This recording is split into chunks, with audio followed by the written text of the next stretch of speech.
Chapter 281. Guard Upgrade. Alexis headed into town with two of her maids, while Dominic took a moment to think about what they should have the guard uniforms look like. Then he realized that he didn't actually have to. There were uniforms already in the house. A whole closet full of them. Dominic went to the old guard supply closet and took out one of the uniforms. They were simple, but just fancy enough that nobody would mistake them for militia. The brown of the pants was closer to the color of dead grass, with a black stripe down the outside, and the green coat had black cuffs and collars, with black metal buttons. Still good for moving through the woods, but much more clearly military than the militia uniforms. Dominic took that one old uniform and headed for the tailor shop. "Gentlemen, good to see you today. How are the militia uniforms coming along?" Dominic greeted them.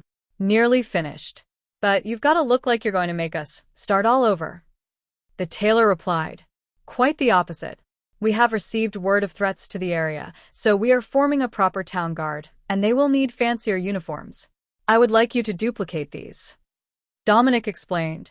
The tailor took the uniform and nodded happily. "Oh, this is perfect. It's the same template as the others, but with a black liner and an added stripe." "Yes, this is quite possible."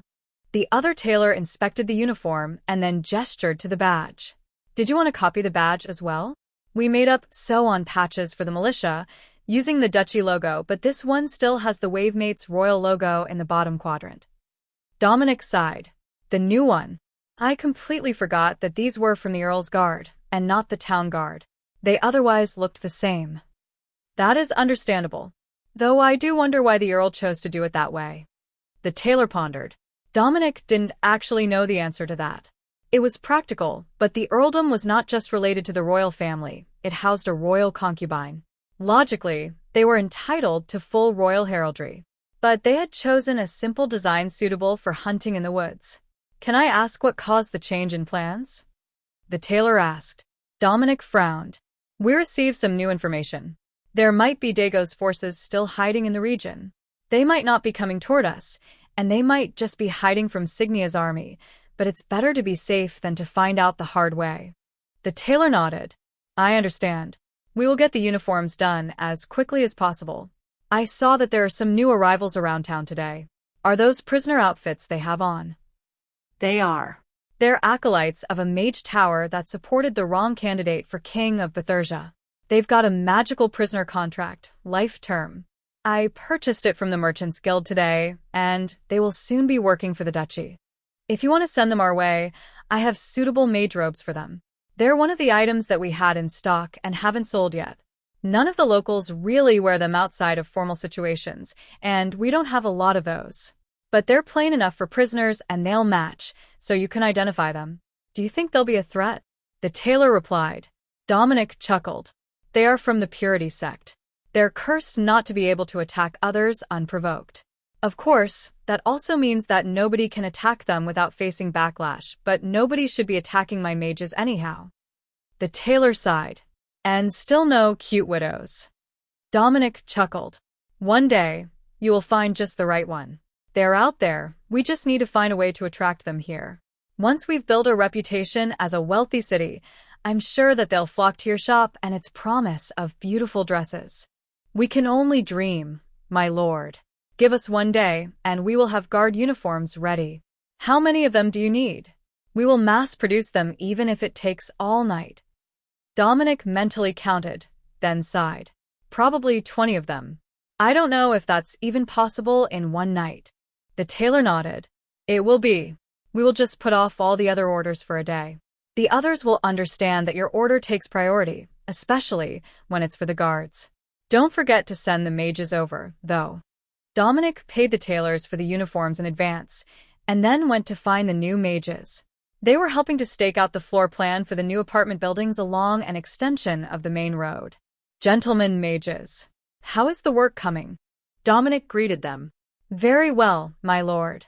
With all this extra magical power, our construction process will be incredibly quick, and I am told that the techno-wizard has spells to build proper roads. He volunteered to come over here tomorrow to build the streets for the new development. I don't believe that any of the mages know how to operate a tractor, but my assistants do. It might not look like much right now, but trust me, It's going to be glorious. Once we have everything measured and marked, we will dig the basements with magic, and it will be easier to visualize how big the buildings will be. The architect explained. Wonderful. I will need to borrow one of your mages, though. The tailor shop has matching mage robes for them. Prisoner outfits are all well and good while traveling, but they don't match. Above all else, they are property of the duchy. I have an image to maintain. Dominic explained. The older workers hid their smiles at his weak excuse. These kids were extremely naive and so terrible at lying that they just believed everything that you told them, as long as it seemed possible. It wasn't hard to see how they had been convinced to make magical weapons for the failed prince. If Dominic asked them, they would do it again, and not see any reason not to. Dominic was the duke, he was married to a princess, and they weren't doing anything wrong with the weapons. That had been their only concern about the use of their magic. They didn't want to be tricked into hurting people again. It was against their oath. Chapter 282, New District. One of the boys ran off to the tailor's and came back with a whole stack of bright yellow cloth. No wonder they hadn't been able to sell that batch of mage robes. Well, as a base layer to a formal robe, the bright yellow wasn't bad, but it was too hot for multiple layers right now, and nobody would wear that sort of bright yellow out in public on a regular day. Except the mages. They were happy to have clean new clothes, and quickly retreated to an empty house to wash up and change clothes. Where did you leave your other robes? Dominic asked when they returned, glowing in the sun. Oh, they didn't take our pouches, just all the money and valuables. They're attuned magical items, so they were deemed to have zero value if we weren't being executed. One of the boys explained. All right. That's perfect, and it saves on space in your dorm until the tower can be built. They all went back to work, and Dominic watched in awe as they combined their power to carefully dig 6 massive basement holes. They left the removed dirt piled at the edge of the development, and Dominic noted that most of it was actually good gray clay. That could be used to make metal roofing and Magitech items later. A perfect situation, even if it did mean that they needed to do some extra work to ensure that the basements didn't flood. They were digging trenches for that, and for the drainage down the street toward the river. It would tie into the existing pipes further down, but the fact that they had managed to get so much accomplished in under an hour was incredible. If they could build the structures at the rate that they were digging the holes, they would have all new apartment buildings in the next few days, just waiting for the extra details and interior finishing. Some of that would take a lot of time, unless the team had a way to carve wood with magic. The town only had a single master carpenter for the entire renovation team, and while he had taken apprentices, there still weren't enough of them to go around, and not enough dried wood to keep up with demand. Their rate of expansion was beginning to far surpass their rate of resource production, and even the number of ranchers that they had managed to gain would not be enough. Dominic realized as he looked at the new developments and the number of houses occupied in town, they were going to have to do much more than just rebuild houses. He was going to have to import livestock so that there would be enough meat for everyone, and not just a few chicken eggs per house every day. Hunting would help, but that was more of a supplement than a primary source of meat. There simply weren't enough wild animals in any given area to support a fast-growing town. Fortunately, not everyone in town was as carnivorous-minded as he was, and vegetable soup was the staple of basically every household on the continent. In fact, compared to most nations' peasant households, theirs was excellent quality soup, as they not only had plenty of vegetables, they had variety, herbs, and spices. For many households, the last weeks before harvest season were usually filled with nothing but beet soup. Just beets and water. Sometimes with seasonings from the garden, if they hadn't used it all when it was fresh. John Mackay, the former king's man, had a large flock of sheep, but that only covered their need for wool. There weren't many food animals around, and the sheep couldn't be butchered too young if you were going to keep up the flock size. And that was the priority right now. Building up a proper flock. They weren't even short on farmers to raise the animals. They simply didn't have enough animals right now, as most of their farmers were refugees. He would definitely put sheep and pigs on the next request form for the Merchants Guild, if it wasn't on there already. Are you going to keep working tonight? Dominic asked the development team. They shook their heads. No, it's been a long day of travel, and the ground needs a bit of time to settle, so we can see if anything is hidden underneath that we didn't detect. Besides, we worked the mages hard to dig that much ground in one day, and tomorrow we will do all the foundations. We have the same fieldstone wall spell that you have, and that will make the shell of the houses so we can get the timber in for the floors. Or we can use transmute stone to create floor pillars. However, it's better to have the flexibility of wood for the floors. Stone is much less forgiving of damage. That made sense to Dominic. Stone had a habit of cracking if you hit it just right, and the last thing you wanted was a floor joist cracking. The mages got excited when he mentioned that. You know, we have magic for that.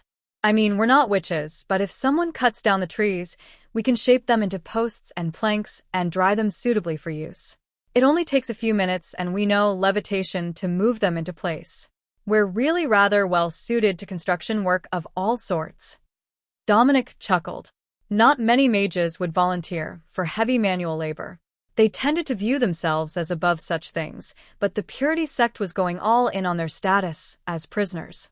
Personally, Dominic suspected that there was something not right in their heads. It might just be the curse, or the combination of their curse and indoctrination, but he was certain they weren't quite right in the mind. Unfortunately for them, they were the helpful sort of crazy, and that gave him very little incentive to try to fix them. Chapter 283. Late to bed. Dominic led everyone back to the house, while one of the mages created a glowing ball of light over their heads to serve as a lantern. Dominic didn't think that it was all that dark out, but when he looked up, he saw that the sun was entirely beneath the horizon already. That was a bit odd. He didn't recall his eyesight being so good, but it was also bad. Sunset was bedtime, and he did hate to be late to bed. The maids will get everyone settled for the evening, and I will see you all in the morning. We don't require them to stay up all night, so do try to remember everything you might need before dawn now. Dominic reminded them. The mages nodded politely, while the architects chuckled. There isn't much that we could need before dawn besides the privy, and there is one attached to the room. I'm sure that we will be fine for a few hours. He joked. One of his assistants nodded in agreement.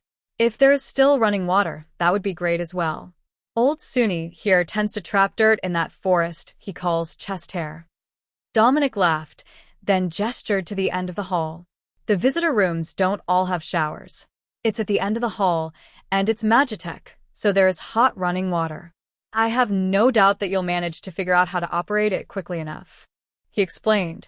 He stopped in the kitchen to grab a plate of sweets and a jug of tea on his way upstairs, then stopped when he saw the light on in the library. If the light was on, then Alexis was not yet asleep. Oh, good, you brought snacks.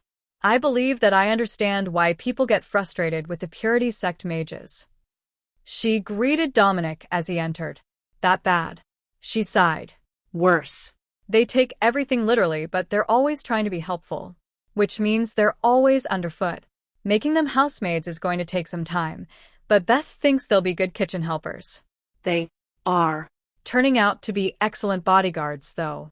They're trained in all sorts of defensive magic, as well as utility magic like water creation and a spell for cleaning clothes. Dominic winked at her. Well, then they are good maids. For the laundry and room cleaning. Just maybe not for serving food or as a lady's maid until they learn the best practices. Alexis shrugged. Well, at least we get something out of it. They've agreed to make us basic enhancement gems for the militia. Just physical enhancement to start with, but that's the one that every guard wants. I don't know where we're going to get them skill cores that are relevant, though. Do we even have any masters with combat skills? They're the only ones who can make them, and it's rare that anyone sells them. Even going through the palace, it will take time. Dominic frowned. Well, if nobody in the Royal Guard can make them paladins, I suppose we could make them gunslingers.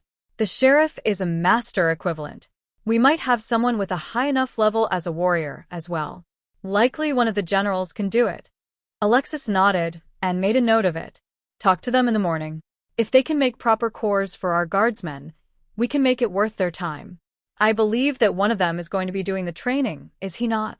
Dominic nodded. Yes, General Alater is training the guards and they have a session in the morning. I will sort it out with him then.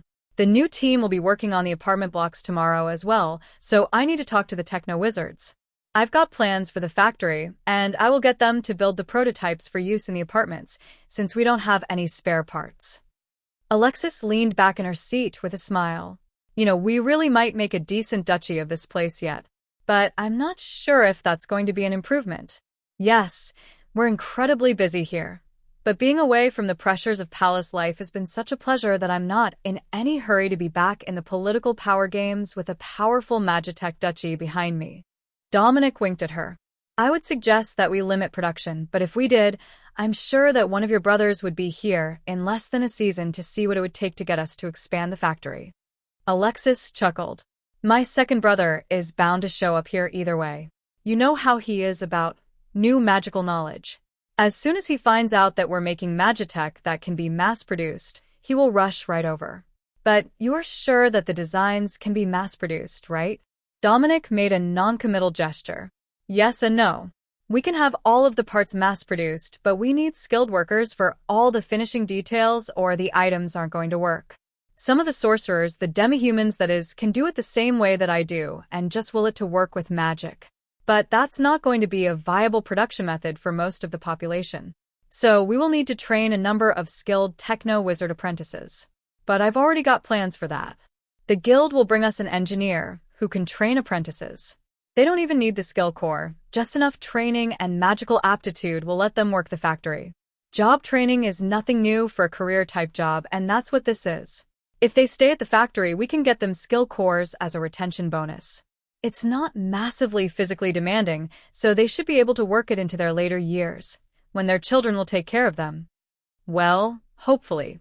Many of the residents didn't have families or children yet.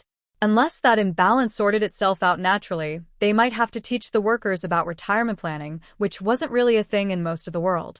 Chapter 284. Ask the Professionals. The next morning got off to a quiet start. The new mage girls worked silently as they prepared breakfast and helped Beth with lunch.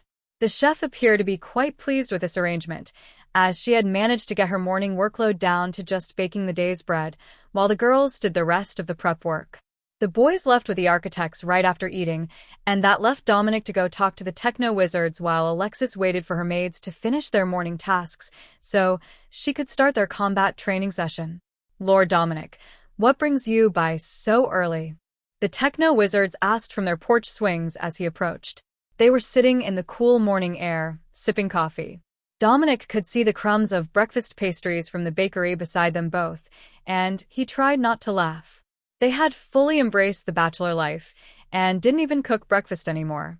I have some blueprints for simple Magitech items that I want to test in the new apartment buildings.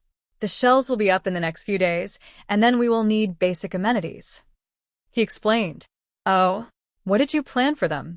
The more practical of the two old men asked. Only 4 items, and they're the same ones I intend to make at the factory we will be putting up soon. A water pump with shower, an incinerating toilet, a stove, and Magitech lights. Dominic explained. So, a light in the main room, a toilet and shower, then a stove? Do you want a standalone stove? Or do you want a hot plate? Most bachelors don't do any baking, so a hot plate is enough for them to make dinner in a pot or skillet. The old man explained. Dominic shrugged. We should likely ask the architect. I spent a decade cooking over campfires. The old man nodded. Exactly. That's how we all cook. We will plan to make hot plates. Just make sure that there is a good shelf in the apartments. How are they heated? Dominic shrugged. I had assumed with the stove. The old techno-wizard set down his empty coffee cup. Well, we should all go talk to the architect then. We're always happy to take commissions. But you mentioned a Magitech factory? Dominic nodded.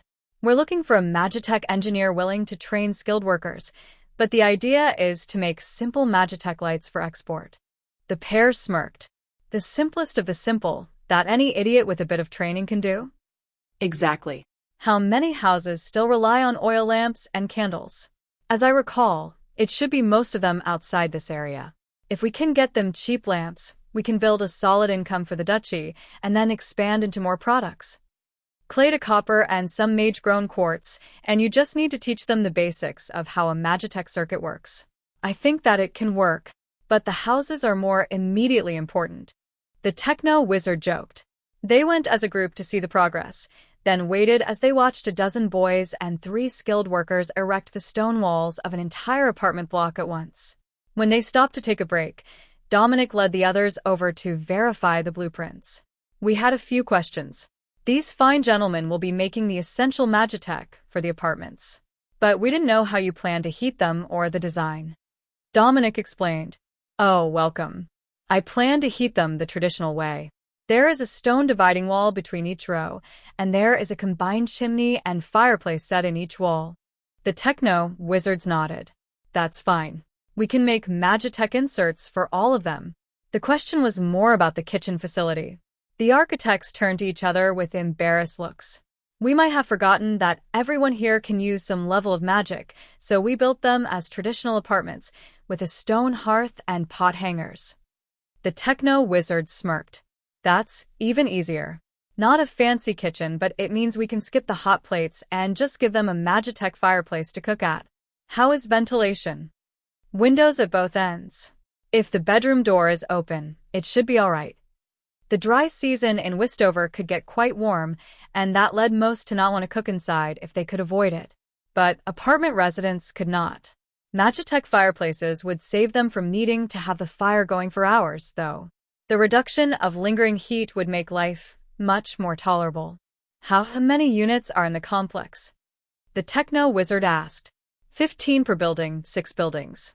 It might be excessive, but one more influx of refugees, and we will have at least half the units filled. If you spread them between the buildings so that nothing is just standing vacant, it won't seem like overkill. The two old men sighed. 90 of everything, then? Well, that's not a problem for the fireplace inserts or the showers. Assuming you have a cistern for the building. You do have one, right? The architect smiled at them. I did one better. I am building a water tower. If you make one big pump, everyone in the complex will have running water. Then you just need to heat the water for the showers and not pump it. We can expand that to all the new buildings that will go up in town, so only the existing ones will rely on their own storage tanks. The tower will take the stress off, and we can feed it right from the river if we're desperate. But I tested the well, and it should be far more flow than we need. It's also much cleaner than the river water, and there is no need for water creation magic. I know that we've got a whole mage tower now, a small one, but a whole mage tower. But there is no need to rely excessively on magic when we're not in a drought. Dominic smiled. This was why it was good to have professionals. Chapter 285, Essentials. The techno wizards inspected what they were expected to work with, then nodded. All right, give us some time. Most of this is easy to do, but we will need plenty of clean clay and time to make the copper tubing for so many showers. The inserts for the fireplaces, we usually make of clay as well. Just kiln-fired clay, painted to look like logs, with a fire spell orb embedded in them. Dominic smiled. You know, we've got plenty of people looking for work who can help you with the non-magical parts. There has to be someone who can do basic pottery. The old man nodded. I will put up a notice looking for them. It will even cut down on the cost if I don't have to do it myself. How hard is the fire creation orb to make? The architect asked. A chip of semi-precious stone and a single circuit. I can make one an hour without much difficulty. So, we can have fireplaces done in 2 weeks, and the showers should be about the same. Less if we hire someone who can use a spell orb and hammer. They would just need to create the copper tubing, and I have obtained a jig for that already. The difficult part will be connecting it all to the water lines without any leaks. The architect shrugged. I will teach the mages how to do it. We're going to run the lines right to the bathroom anyhow. But that's another item we will need. Water valves for the buildings, in case of leak. Then he turned to Dominic.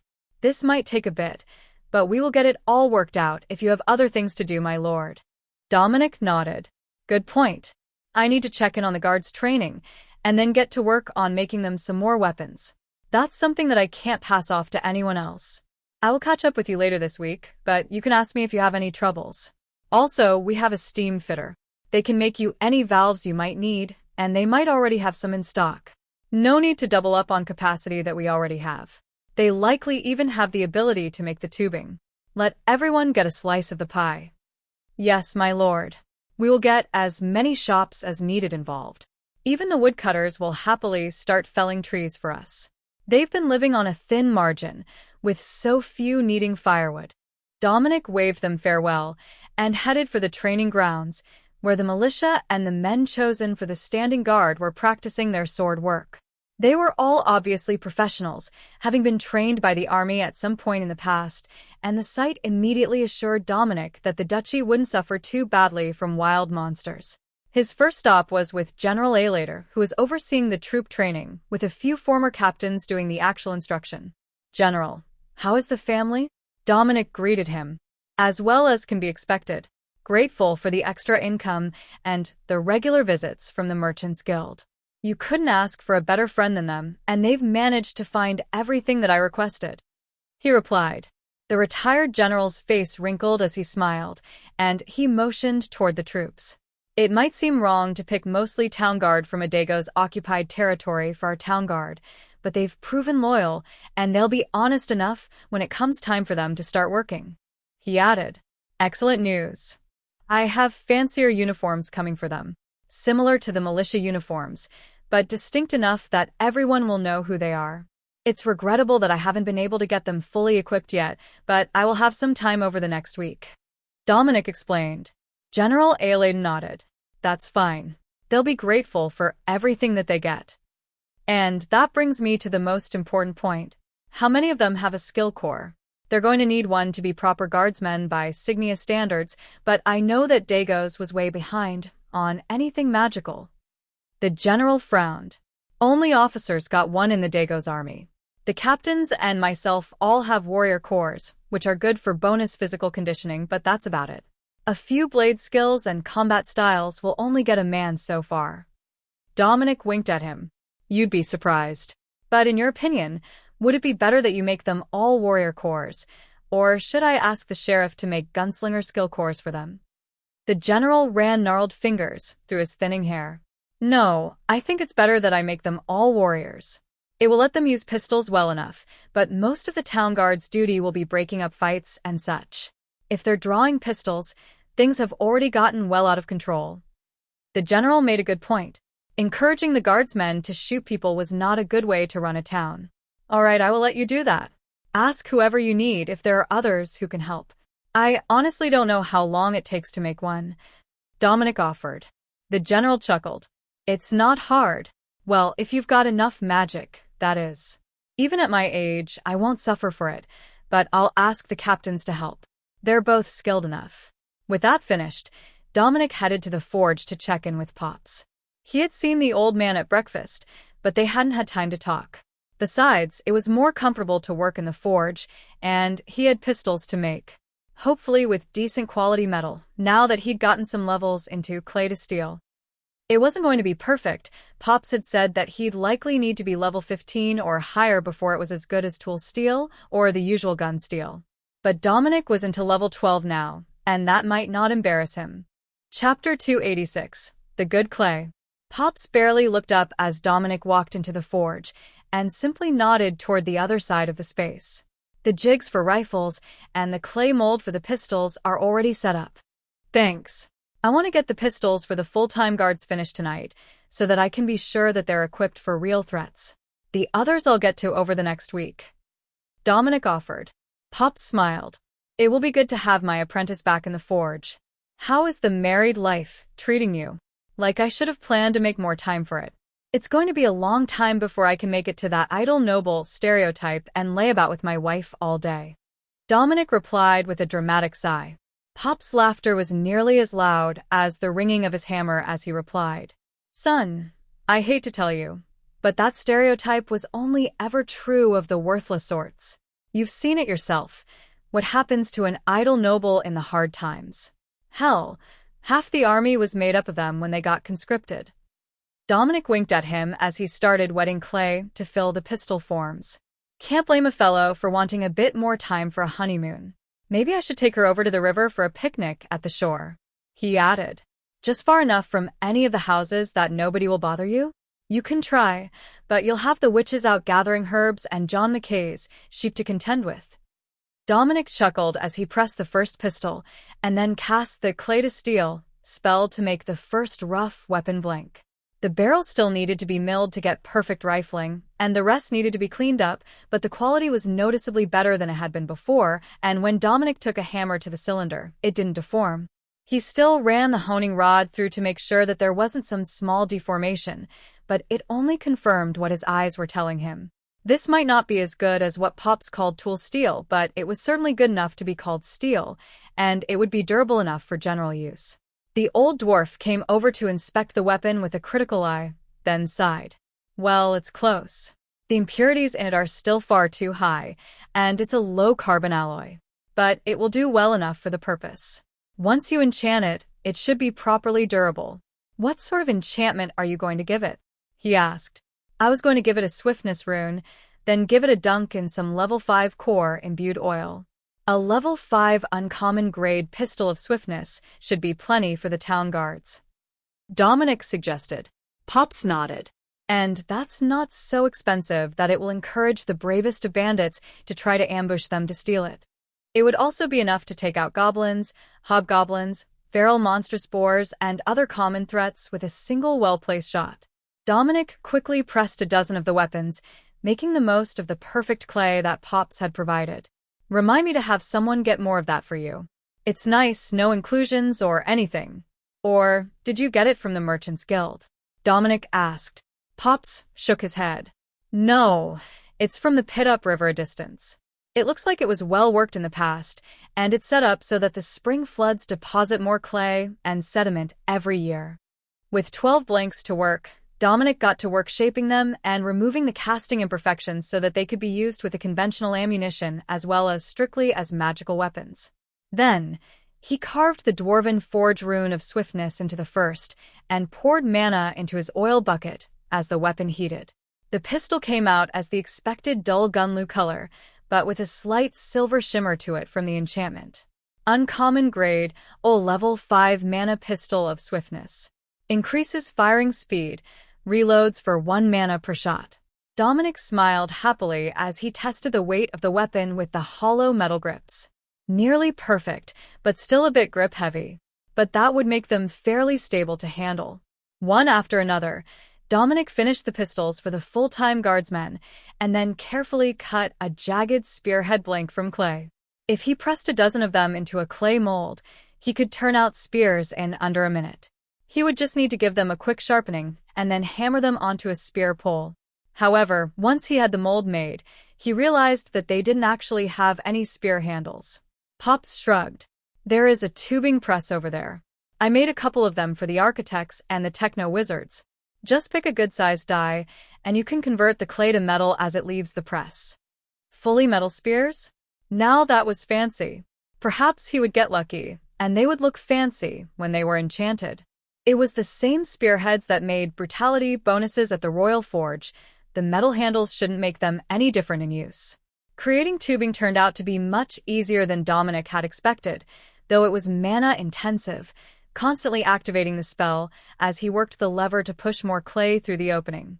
If they kept up at this rate, good clay was going to become as valuable as silver in the duchy. Fortunately, they had more than enough of it for their short-term needs. Even if they pulled tons of it every month out of the pit, the next wet season would flood it again and leave another half-meter of clay from the riverbed.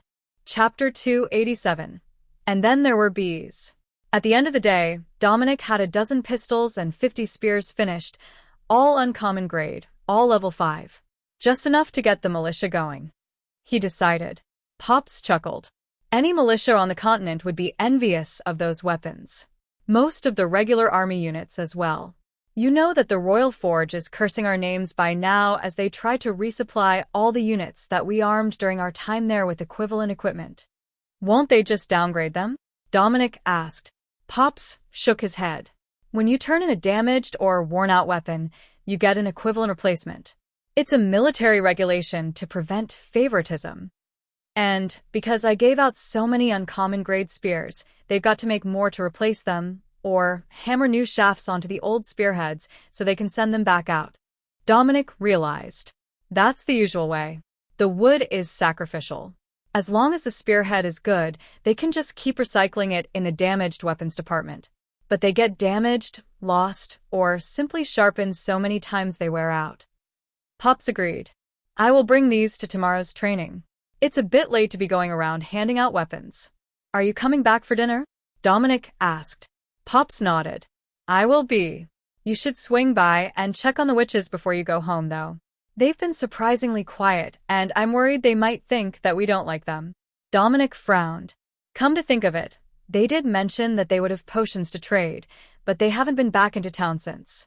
I will certainly go check on them and make sure that they are all right. He checked the sun as he left the forge, ensuring that he had enough time before dinner to make his way to his old family home and back again.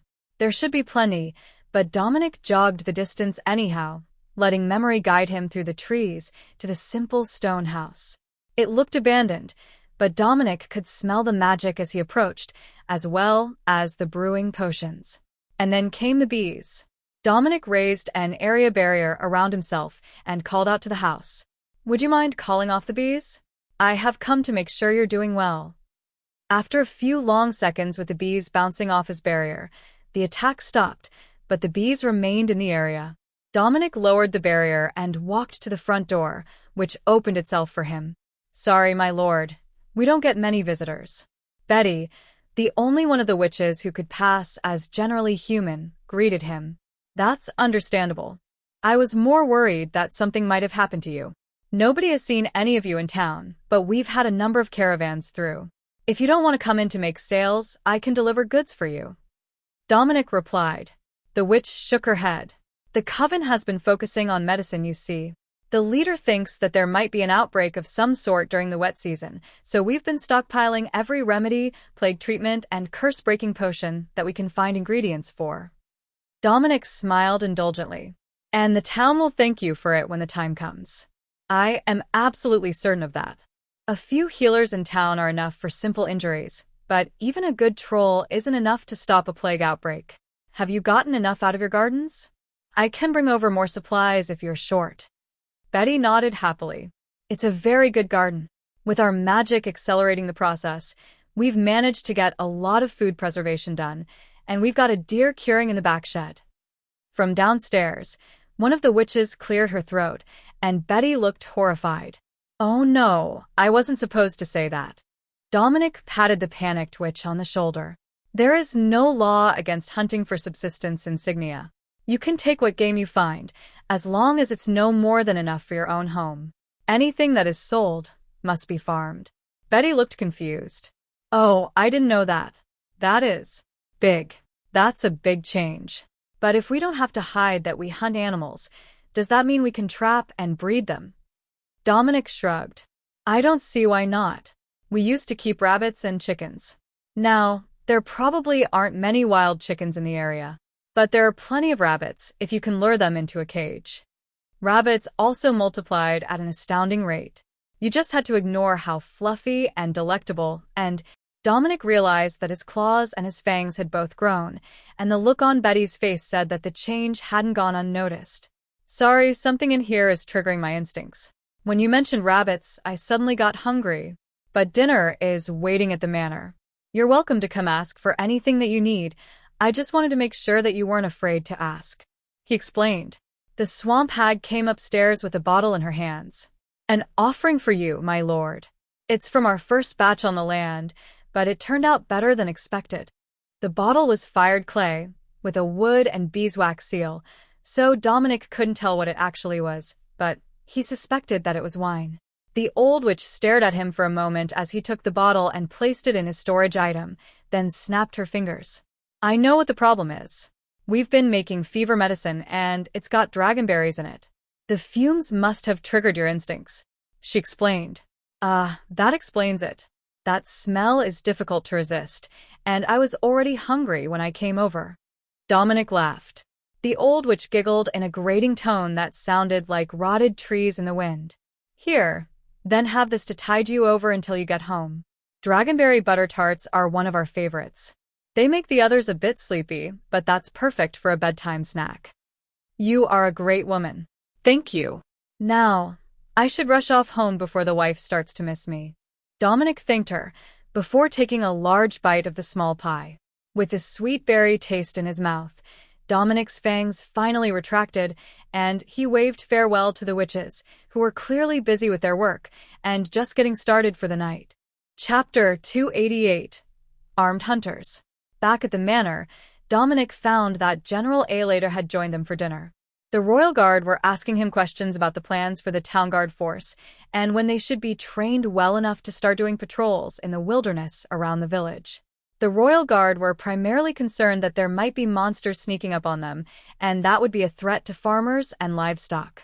Keeping up patrols was an essential function of the Guard, and as remote as they were, there wasn't anyone else to call on if the Guard couldn't handle it.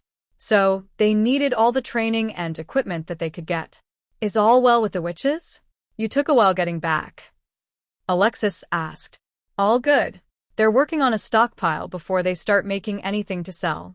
They're uneasy about not having their full suite of remedies available in a new location.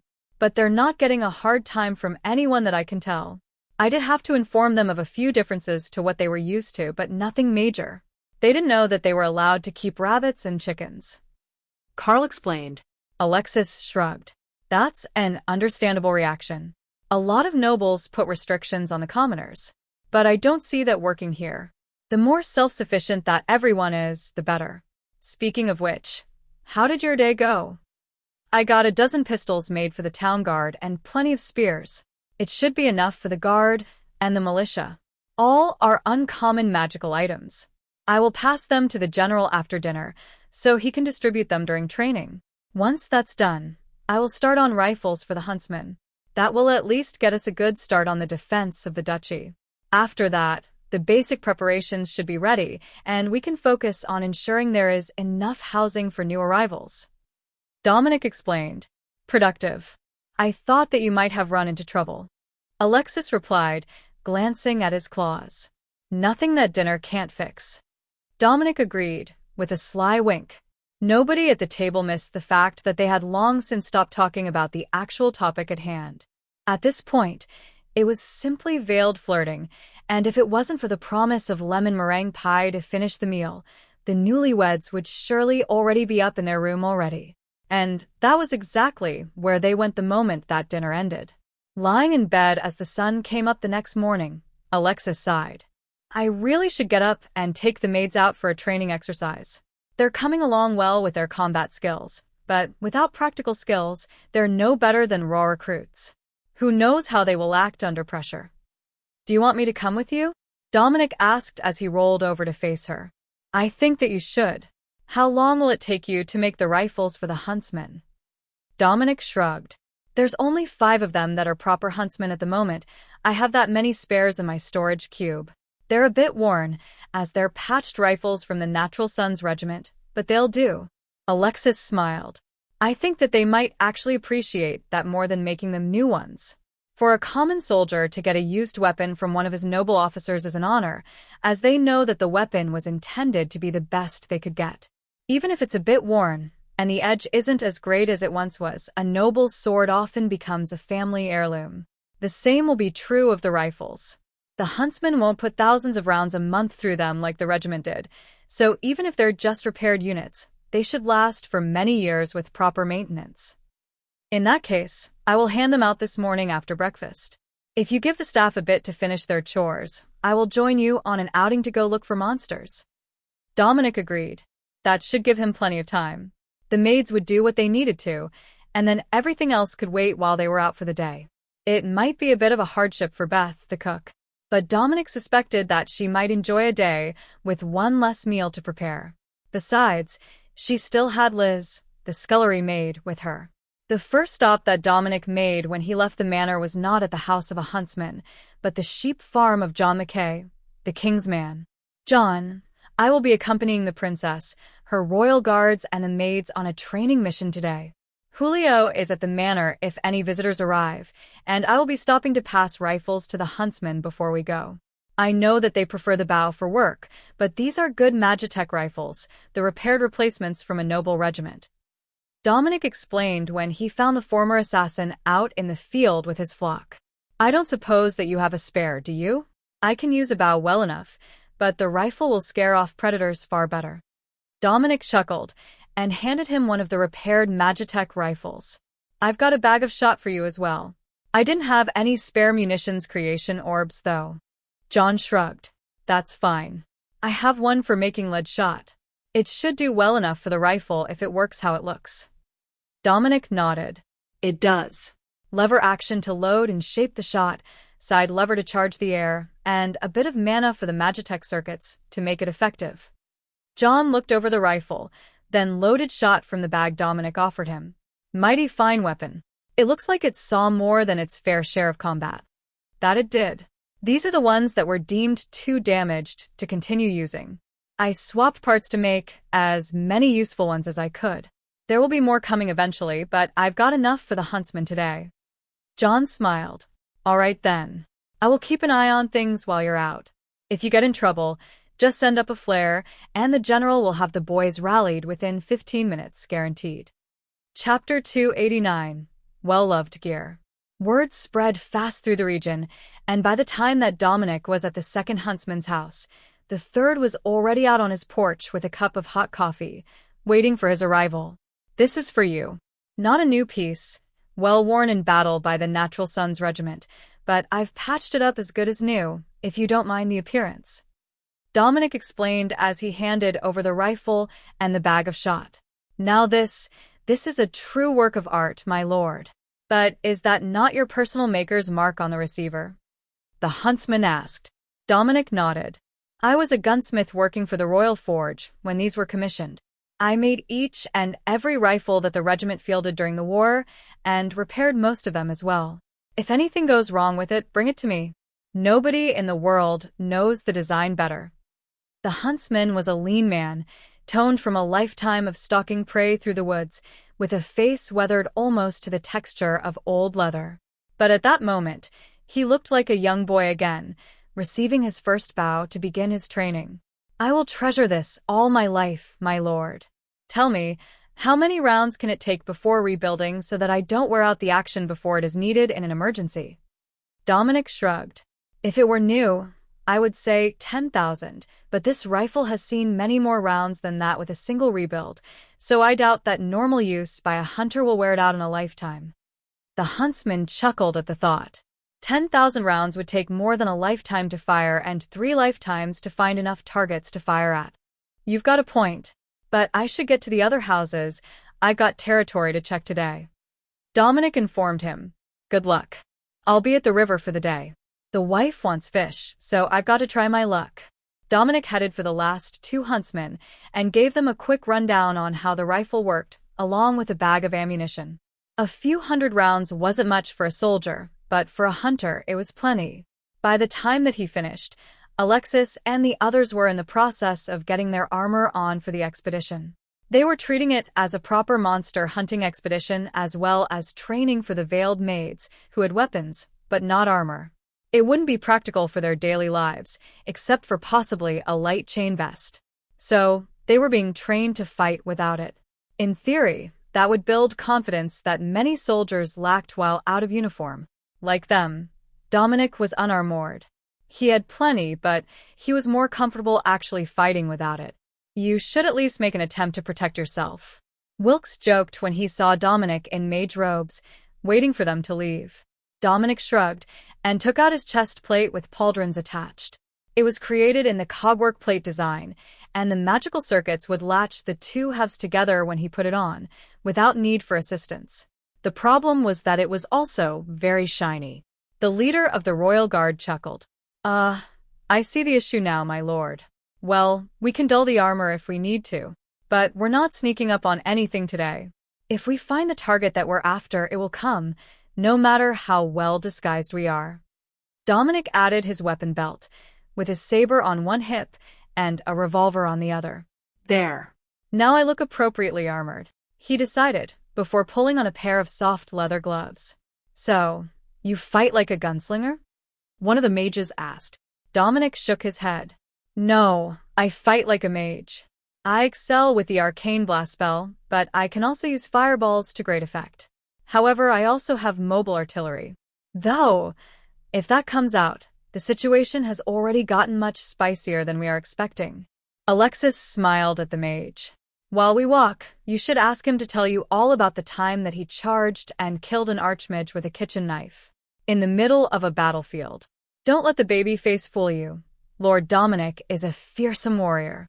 The royal guards laughed quietly and then began retelling the story, starting with the beginning of the ambush, all the way to Dominic being blasted off into a destroyed carriage and then shaking it off. The young mages were staring at him in awe by the time that the royal guard had finished telling their version of the battle, while Dominic added little background details, like the fact that the wagon he had landed in was his own forge wagon. Mighty kind of them to send me all the way back home to rest, he joked. They walked in silence for most of an hour, circling around the duchy at a fast march. There. Ogre footprints fresh. Ella called. Not quite what they were hoping to find for the Veiled Maid's first combat outing.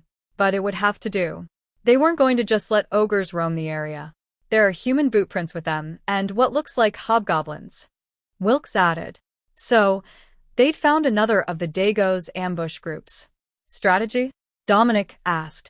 Take Wilkes, cover your armor, and follow on our right, just out of sight and downwind. We will make them think that we are the entire group. Once the fighting starts, hit from the side. Alexis ordered. Dominic smirked, and she rolled her eyes at them. I swear to the gods, if I hear mortar shrapnel bouncing off armor, there will be hell to pay. Got it. No uncomfortably close artillery bombardment. Chapter 290. Target priority. For the next 10 minutes, Dominic and Wilkes followed the main group silently, watching for signs that the enemy had changed directions. Then they heard them. Acolyte, are your troops in order? We attack in the morning, and nothing can go wrong. You know the cost of another failure. A deep voice declared. Yes, Grand Elder. We will not fail. Will you be with us for the battle? A younger man's voice asked. I will be with the war trolls. If I am not there to keep them enthralled, there is a chance they will turn on us the moment they spot a dragonkin. The deep voice declared. Wilkes turned to Dominic, who was crouched in the underbrush next to him. Dominic shrugged. The man wasn't wrong. Trolls were loyal, and the Dragon King had allowed them to have entire villages within the country during his reign. They had been run out by Dagos, and their villages burnt. So, they would only work for a Dagos aligned army under magical compulsion. However, fully armored trolls were a fearsome combat force that even the ogres couldn't compare to. Plan. Wilkes mouthed silently. Dominic took out a shoulder-fired mortar tube, then wrapped it in cloth, so it didn't reflect any sun. Then, he removed his armor entirely and put a hat on under his hood, just to be safe. Wilkes smirked and prepared his own mortar for the start of the battle. I will go for the Trollmaster. He might have magic, but he's unlikely to be bulletproof. Once the fight starts, stay at a distance and rely on your rifle. It will be easier to pull the princess out of trouble that way. Dominic whispered back. The pair crept close to the battle and settled into position just as the first of the ogres noticed the scent of humans. Boss humans. It announced, though neither Dominic nor Wilkes spoke ogre. Instantly the group of monsters was on guard, and Dominic spotted the pair who had been speaking. One old man and one younger man in long coats standing with a group of human prisoners at the edge of the camp. Find them and kill them. I have business with the elder. The younger man declared. Despite his dismissive tone, his eyes were sharp, watching for any sign of ambush. They had to wait, Dominic knew. But with 20 ogres and at least 3 times that many hobgoblins headed toward Alexis' group, things did not look good. Hopefully, they weren't shy about using their own artillery and rifles. For a few tense seconds, they waited. Then, the first explosions rocked the battlefield, and the mages panicked. Now, Wilkes insisted. Both men fired their mortars toward the mages, and Dominic charged forward, firing off arcane blasts toward the elder. The mages leapt aside, and the mortars exploded against a magical barrier, which formed deep cracks. The younger mage stood up and laughed as Dominic's attacks shook the barrier, without breaking it. Then, a round from Wilkes' rifle punched through the weakened barrier and found a new home in the hapless mage's forehead. Guard. Where are you hiding? The elder shouted. A large troll, near 3 meters no matter what direction you measured him, stood up out of a pit nearby and hefted a massive club. Dominic threw back his hat and hood and roared at the elderly mage, who screamed in terror and began hurling fireballs wildly in Dominic's direction. "The boy is insane," Wilkes muttered to himself as he fired at the elder. The bullet caused the barrier to flicker with cracks, but the old man was stronger than the younger one had been, and even the prodigious force of the ogre hunting rifle wasn't enough to punch through yet. Dominic charged into the barrier claws first, and the mage was hurled backward, rolling inside a protective bubble.